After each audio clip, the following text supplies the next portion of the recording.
करीम सल्लु अला हबीब सल्लल्लाहु तआला अलैहि वसल्लम।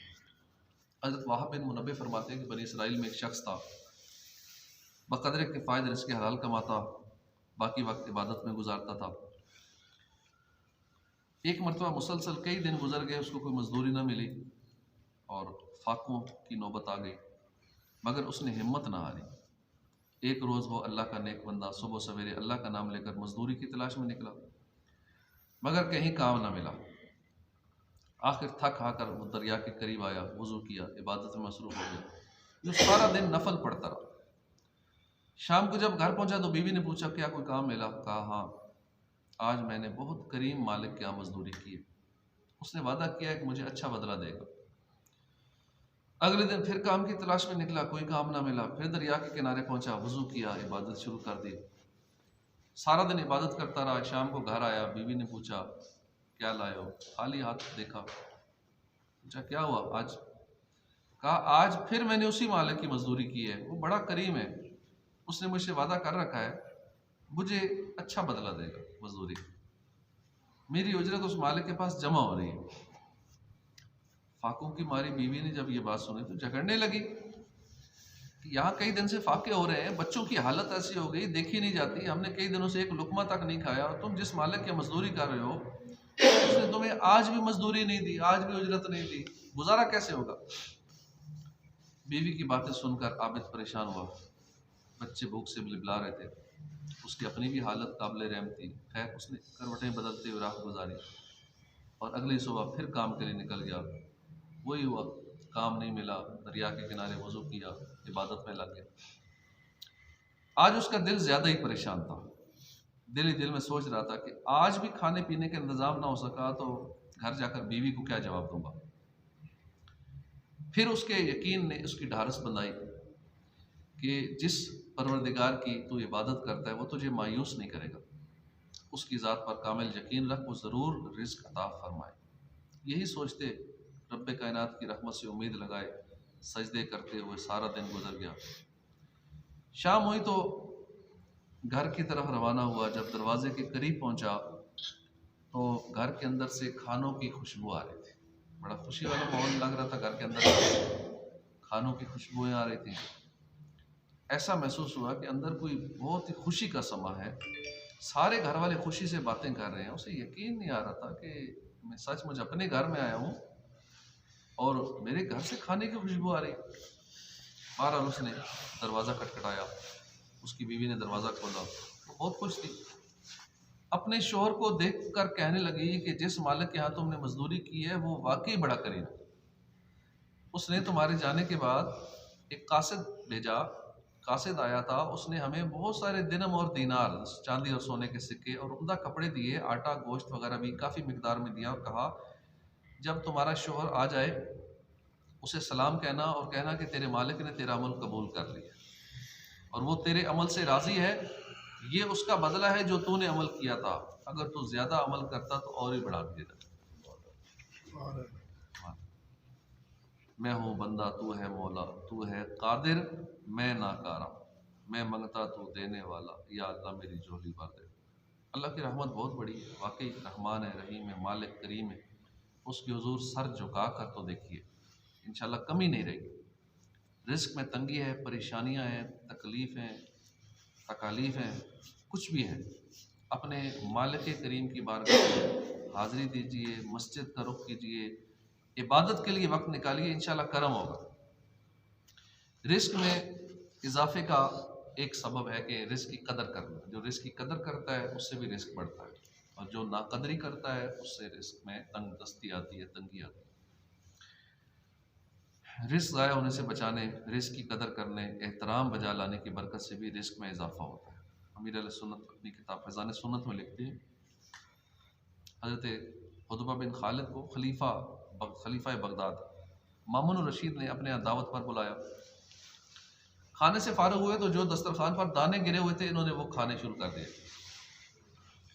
दाने चुन चुन कर तनावुल फरमाने लगे। खलीफा मामून रशीद ने हैरान होकर कहा, शेख अभी तक आपका पेट नहीं भरा, अभी भूख है। फरमाया क्यों नहीं? दरअसल बात यह है कि मुझे ये हदीस पाक पहुंची है हज़रत हमाद बिन सलमा ने एक हदीस पाक बयान फरमाई है कि जो शख्स दस्तरखान के नीचे गिरे हुए टुकड़ों को चुन चुन कर खाएगा वो तंगदस्ती से बेखौफ हो जाए। मैं इसी हदीस पाक पर अमल कर रहा हूँ। ये सुनकर मामून बेहद मुतासिर हुआ और अपने खादम को इशारा किया कि 1000 दीनार की थैली अशरफियों की इसको दे दो, इनको पेश कर दो। मामून ने वो दीनार हज़रत हुतबा बिन खालिद रहमतुल्लाह अलैह की खिदमत में बतौर नजराना पेश कर दिए। हज़रत हुतबा बिन खालिद ने फरमाया, अल्हम्दुलिल्लाह हदीस मुबारक पर अमल की हाथों बरकत ज़ाहिर हो। अभी इसका पता लग गया हदीस पे अमल का फ़ायदा। रिस्क की कदर करने, रिस्क को ज़ाया होने से बचाने में भी बड़ी फ़ायदे हैं, बरकतें हैं। इससे रिस्क में इजाफा होता है। आजकल रिस्क का एहतराम दिलों से मिटता जा रहा है। आजकल रिस्क की बेकदरी और बेहुरमती से कौन सा घर खाली है। बंगले में रहने वाले अरबपति से लेकर झोपड़ी में रहने वाले मजदूर तक इस बेहतियाती का शिकार नजर आते हैं। शादी में देख लें, वलीमे में जब जाते हैं कितने खाने ज़ाया होते हैं, बोटियाँ ज़ाया होती हैं, चिकन पीस ज़ाया हो रहे हैं, कोल्ड ड्रिंक्स ज़ाया कर रहे हैं, मिनरल वाटर की बोतल, लेकिन पैसों का आता है मिनरल वाटर भी, एक बोतल की कीमत है। रिवाज होगा तो ये चीज छोड़ना, हाँ, छोड़ना भी रिवाज बन गया। साफ नहीं करते, बेइज्जती महसूस करते हैं, साथ वाले महसूस करेंगे भाई देखो ये प्लेट चाट रहा है, सारी खा गए। ये समझाना चाहिए, जिस शादी में जाएं, जिस वलीमे पे जाएं, जिस किसी फौतगी में जाएं और वहाँ जो कुछ ज़ाया हो रहा है, बर्तन में बचा रहे हैं, अपने दाएं बाएं लोगों को बताना चाहिए रिस्क की बेहुरमती कर रहे हो। एक चावल का दाना भी अगर ज़ाया हो रहा है उसका भी ख्याल रखना चाहिए। अपनी प्लेट में हम कितना छोड़ देते हैं। इसी तरह जब मुर्गी खाते हैं, गोश्त खाते हैं, उसमें कितने गोश्त के रेशे बोटियाँ लगी होती हैं हड्डियों के साथ, हम छोड़ देते हैं, ज़ाया कर देते हैं। ज़रे ज़रे का हिसाब होगा क़यामत वक्त। किसी के यहाँ दावत पे जाते हैं, ख़त्म पे जाते हैं, वहाँ चावल कितने प्लेट में चावल के दाने पड़े होते हैं, एक दाना भी पड़ा रहा फेंक दिया, उस दाने का हिसाब देना पड़ेगा। अब तक जितना ऐसा हुआ उससे सच्ची तौबा भी करनी पड़ेगी और आइंदा के लिए इस गुनाह से बचने का पक्का इरादा करना होगा कि आइंदा कभी बर्तन में एक चावल का दाना भी नहीं छोड़ेंगे। प्लेट धोकर पी ताकि उसमें जो नीचे रिसाला लगा है या कोई चीज़ लगी है ना वो भी अंदर चली जाए, वो भी ज़ाया ना हो।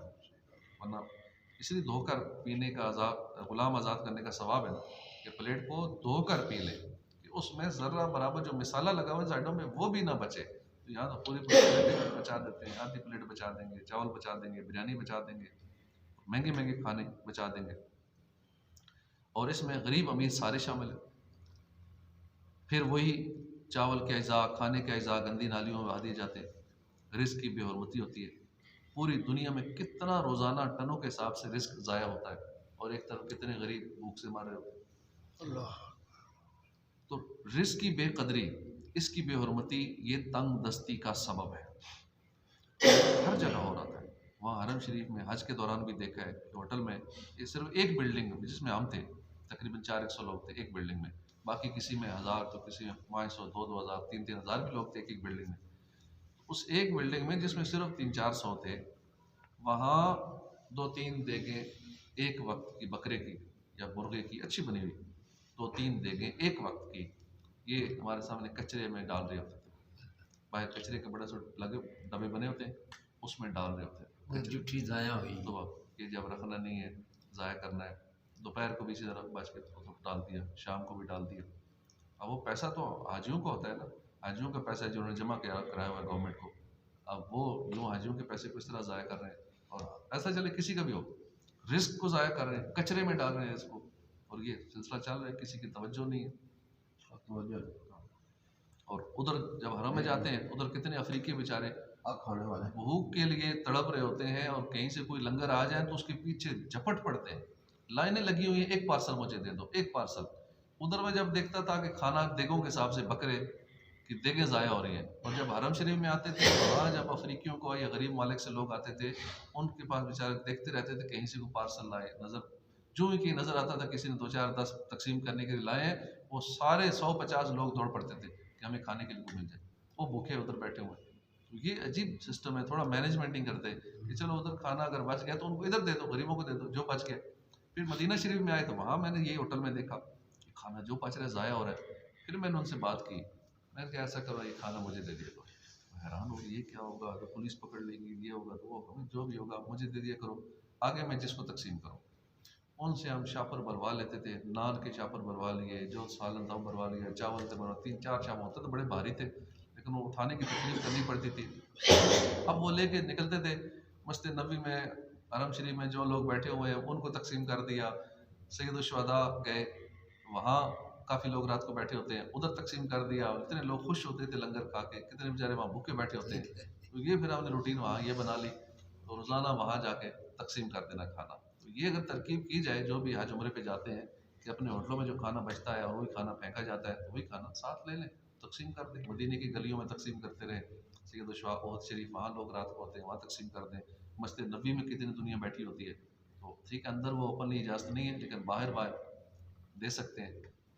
तो इस तरीके से खाने की बेहरमती नहीं करनी चाहिए, खाने को ज़ाया नहीं करना चाहिए। हर जगह हो रहा है, यहाँ भी हो रहा है, यहाँ इधर होटलों में हो रहा है, कितना होटलों में खाना बच जाता है और वो फेंक देते हैं। और शादी हाल में बड़ा शादी हालों में भी और वैसे भी जो आम होटल हैं, चाहे छोटे मोटे होटल हैं, बचता ज़रूर है कुछ ना कुछ। लाजमी नहीं सारा खत्म हो जाता है, इतना कस्टमर है कि सारा खा जाते हैं, छोड़ बचता है, दें, काफ़ी छोड़ दें। बचता है फेंक देते हैं। भाई किसी को दे दो, कोई मुसलमान खा लेगा, किसी का फ़ायदा हो जाएगा। रिस्क की बेकदरी, इसकी बेहरमती तंग दस्ती का सबब है। मुसलमानों की प्यारी अम्मी जान हज़रत आयशा सिद्दीक़ा फरमाती हैं, ताजदार मदीना सल्लल्लाहु अलैहि वसल्लम अपने मकान आलीशान में तशरीफ़ लाए, रोटी का टुकड़ा पड़ा देखा, इसको लेकर पूछा, फिर खा लिया और फरमाया, ए आयशा, अच्छी चीज़ का एहतराम करो कि ये चीज़ यानी रोटी जब किसी कौम से भागी है ना, फिर लौट कर नहीं आई। अल्लाह पाक हमारे हाल पर रहम फरमाए, हमें खाने जैसी अजीम नेमत इलाही की खूब कदर करनी चाहिए। इसके साथ साथ खाना खाते वक्त खाने की सुन्नतों आदाब का भी खूब ख्याल रखना चाहिए। ये ना सिर्फ ये रिस्क की बेकदरी से बचने में कामयाबी नसीब होगी, अगर हम साथ साथ बताते रहे, खाने के दौरान सुन्नतें बताते रहेंगे ना, कि थोड़ा डालें, ख़त्म करें, साथ प्लेट को चाट लें, धोकर पी लें, तो काफ़ी इसमें फ़ायदा होगा। दुनिया और आखिरत की ढेरों ढेर भलाइयाँ हासिल होंगी, साथ रिस्क में खैर बरकत भी होगी। घर में भी यही तरबियत करें, बच्चे ज़ाया कर रहे हैं, घर में ये माहौल है ऐसा, अगर ज़ाया करने का, प्लेट में कुछ बचाने का, तो घर वालों की बताते रहें इनको इस तरीके से। तो इस तरह इंशाल्लाह तंग दस्ती से और मोहताजी से महफूज रहेंगे। अल्लाह पाक तौफीक अता फरमाए। आमीन बिजाह नबी अमीन सल्लल्लाहु अलैहि व आलिहि वसल्लम।